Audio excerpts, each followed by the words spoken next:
ты и мала, и очень велика, а впрочем, впору своему народу. Ты нам давала вместо молока испить с рождения гордость и свободу. Свою любовь к родной республике Динара Миржоева выражает не только в стихах. С самого утра вместе с другими ребятами девочка украшает Дом культуры. К онлайн-акции «Окна Ингушетии» одной из отдаленных селений Вижери-Юрт подключилась только пару дней назад. Наши детки активно, как вы видите, присоединились к акции, к онлайн-флешмобу «Окна Ингушетии», приуроченному к Дню Республики. 29 лет республики. Это, конечно, дата, но наша республика все еще остается молодой и красивой, скажем так. Параллельно руководство ДК также готовится отметить и 29-ю годовщину республики. Репетиции в актовом зале проходят ежедневно.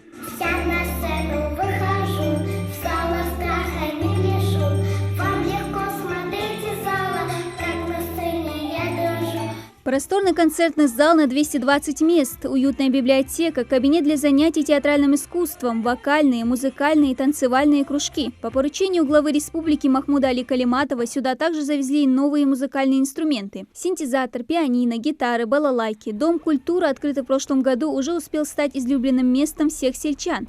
Возведение объекта помогло решить вопрос и с рабочими местами. Здесь трудоустроено 10 человек, в их числе и Мадина Султыгова. Очень нравится работать. Прям бывает такая работа, которую ты не хочешь идти вообще с утра. Мне нравится ходить на свою работу, и мне нравится своя работа. Чему вы детей учите? Вокалов мы пианино учим, мы голосовые связки делаем, упражнения. К слову, это и не единственный соцобъект, построенный за последние годы в селе по инициативе руководства региона. В ходе рабочей поездки Махмуд Али Калиматов посетил отдаленное селение, выслушал просьбы жителей и дал поручение возвести в кратчайшие сроки необходимые соцобъекты. В их числе и фельдшерско-акушерский пункт рядом с ДК. Детский сад возводится по соседству. Порадовал сельчан и долгожданный ремонт школы, возведенный еще в 1995 году. Тут заново побелили, отштукатурили стены, завезли новую мебель, оборудование, благоустроили двор. До этого вот какие условия были? Просто ужасные условия, потому что школа дала трещину, иной раз, да, и как-то раз, даже несколько месяцев, даже полгода мы учились в 2 смены. А так как кабинета было мало, и было очень трудно, потому что в 2 смены учиться, тем более если мало кабинетов, дети маленькие учатся во 2-й смене, приходилось им уходить уже поздно, когда темно, зимой на улице темно бывает, и были условия не очень. Но основной акцент глава региона сделал на ремонт дороги, что очень обрадовало и местных жителей. Наладили тут и сотовую связь. Скоро связи. Скорый телефон, я телефон, моздоки хочешь. Так, вы неправильно попали, вы Осетию попали, даже связи отцерта. Моздок рядом, у них связь до нас доходила, а у нас ее не было вообще, пока вышку не поставили. Ах, скорый хайоханц, сухо.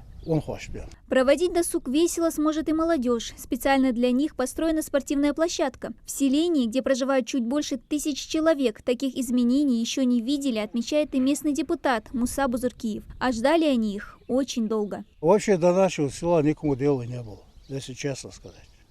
Никто внимания не обращал и не приезжали. Вопросы, которые есть, если даже возили, оставались без ответа.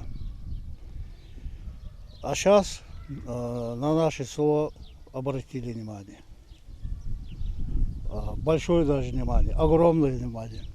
Спасибо за все. Мы благодарны просто всем тем, кто приложил усилия.